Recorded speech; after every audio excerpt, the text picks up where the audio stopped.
Hi, I'm Tim. Welcome to our channel and thanks for logging on. Today we're discussing the Rolex Oyster Perpetual Sky Dweller Dual Time Annual Calendar. You can see and you can purchase this exceptional white gold Rolex chronometer annual calendar on our website.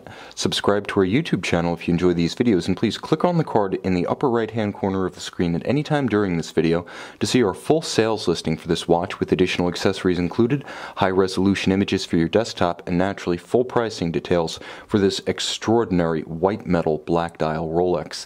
Now, originally released in 2012, the Sky Dweller was, in my opinion, and again, my dream is not your dream, but I'm going to editorialize, dramatically freshened in 2014 with the addition of this white gold black dial, black leather strap variant, which is simply scintillating and may be considered by purists of dark dials to be the definitive Sky Dweller.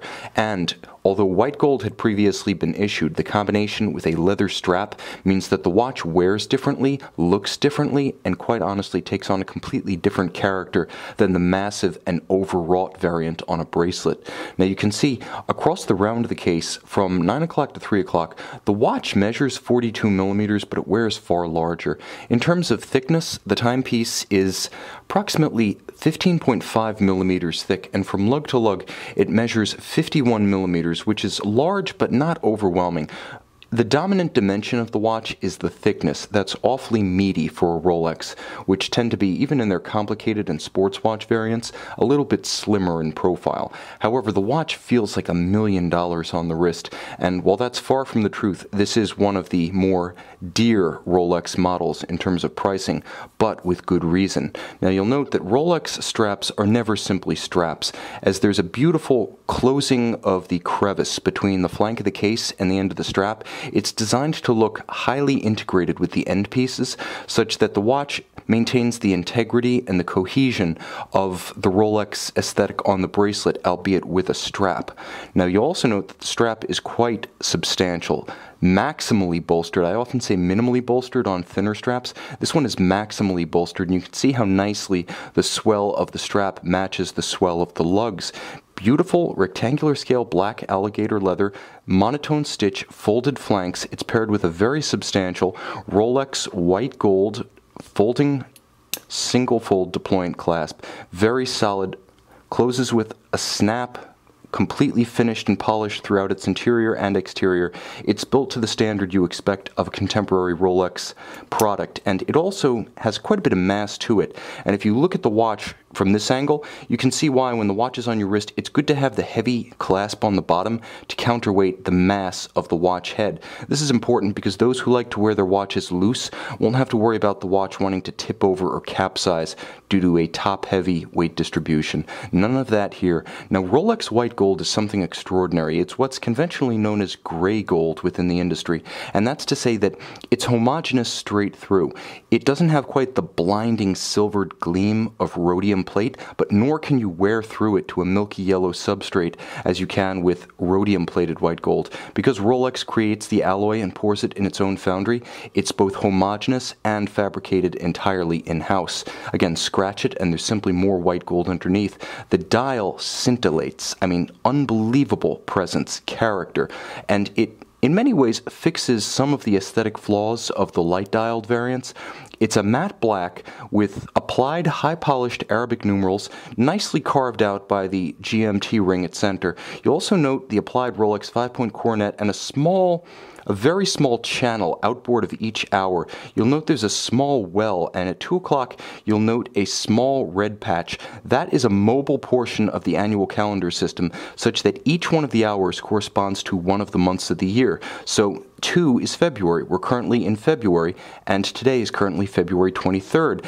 Now, after the 28th, 29th, 30th, or 31st of each month, you may or may not have to fix the watch, which is to say, make the single annual adjustment necessary during the jump from February to March. That's the difference between an annual calendar and a perpetual. An annual calendar requires a correction once per year, a perpetual, no corrections, and a regular complete calendar, date, month, requires 5 corrections per year.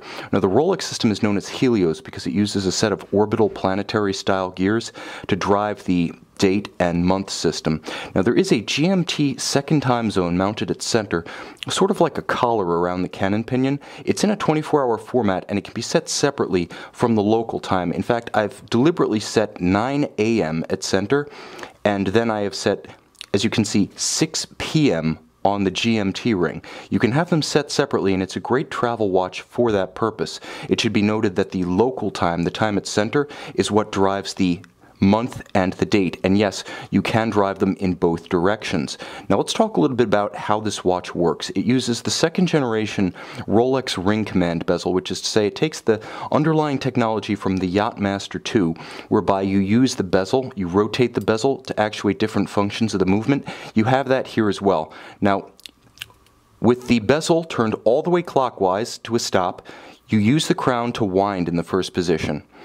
Now, you pull the crown out to the outermost position. You'll note the movement doesn't hack, different from every other Rolex watch. I turn the crown 1/4 turn counterclockwise. Now I have the ability to drive the date forward or backwards, and you'll note we'll go forward, that red patch within the wheel next to 2. As I drive forward through the dates, we approach the end of the month. Watch that red patch. Now it jumps to March. We've made the jump to March, and that is the single correction necessary for an annual calendar each year. But there's more. You turn another 1/4 turn counterclockwise. Now you can independently set the local hour hand. See how I can turn it forward or backwards without disrupting the position of the GMT? It reads 6 o'clock in my reference or home time, no matter what I do. Now, finally, one more 1/4 turn and I can move all of the functions in sync. Watch that one more time. You'll note when I make that final 1/4 turn, see the seconds hand, to move all of the functions in sync, the hacking feature is activated. The watch only hacks with the ring command bezel turned 4 1/4 turns counterclockwise. That's the only position in which you can synchronize precisely to an accurate reference time using the stop seconds feature. Now, of course, when you're done, you turn the ring command bezel all the way back to its first default position, which is fully justified clockwise, and then you screw the crown back down. Now the caliber 9001 inside this case is the beneficiary of 100-meter water resistance. So if you put this on a textile strap, suddenly you do have an aquatic appropriate timepiece, quite versatile.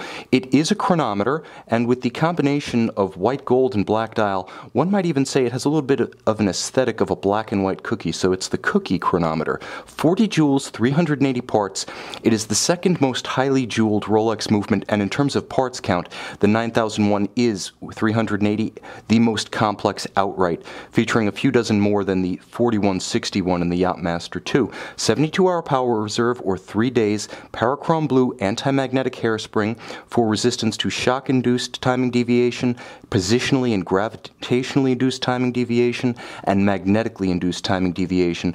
The balance, a free-sprung architecture with microstella adjustment nuts and dual anchored on both sides, is what gives the watch its resistant to shock and vibration-induced deviation.